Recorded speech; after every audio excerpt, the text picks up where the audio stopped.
রাষ্ট্রপতি নির্বাচনের আরও খবর জানাতে এই মুহূর্তে নির্বাচন কমিশন থেকে যুক্ত হচ্ছেন আমাদের সহকর্মী ফারজান আক্তার।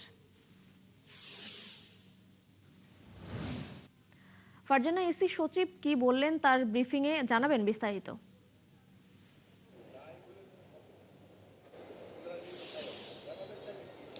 তিশা, আপনি জানেন যে আজ সকাল 11টায় সংসদে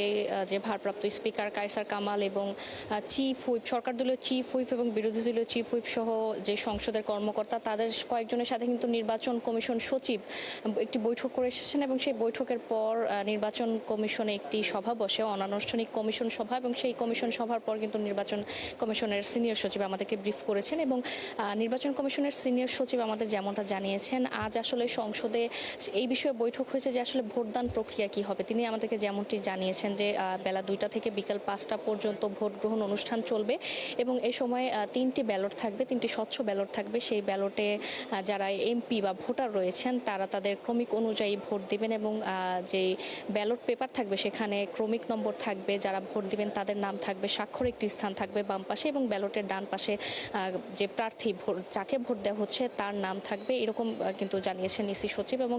তিনি যেমনটি জানিয়েছেন যে নির্বাচন কমিশন থেকে মোট 20 জনের একটি টিম থাকবে, সেই টিম আসলে সেই ভোট গ্রহণ অনুষ্ঠানে থাকবেন এবং ভোট গ্রহণ অনুষ্ঠানটি কিন্তু শুরুর দিকে টেলিভিশনে সরাসরি সম্প্রচার করা যাবে বলে জানিয়েছেন ইসি সচিব। এবং এই ভোট গ্রহণ অনুষ্ঠানে আপনি জানেন যে আসলে যে প্রধান নির্বাচন কমিশনার এএমএম নাসির উদ্দিন তিনি আসলে প্রধান রিটার্নিং কর্মকর্তার দায়িত্ব পালন করবেন এবং ভোট গ্রহণ অনুষ্ঠান যেহেতু 5টা পর্যন্ত চলবে, এরপর আসলে যেহেতু ভোটার 249 জন, সেক্ষেত্রে কিন্তু ভোট গ্রহণ শেষ হলে কতটি বৈধ এবং কতটি অবৈধ সেই বিষয়টি কিন্তু সেখানে প্রাথমিকভাবে ঘোষণা করা হবে এবং এরপর আসলে নির্বাচন কমিশনে এসে চূড়ান্ত একটি গ্যাজেট প্রকাশ করা হবে, এমনটি কিন্তু বলেছে নির্বাচন কমিশন সচিব। এবং এর আগে আমরা যেমন দেখেছিলাম সরকার দলীয় চিফ হুইপ যেমনটি জানিয়েছিলেন যেহেতু বিশেষ অধিবেশন ডাকা হবে না, নির্বাচন কমিশন একটি অধিবেশন ডাকবেন এবং সেই অধিবেশন আসলে কখন ডাকা হবে সেই বিষয়ে আজকে কিন্তু নির্বাচন কমিশন একটি গ্যাজেট প্রকাশ করতে যাচ্ছে এবং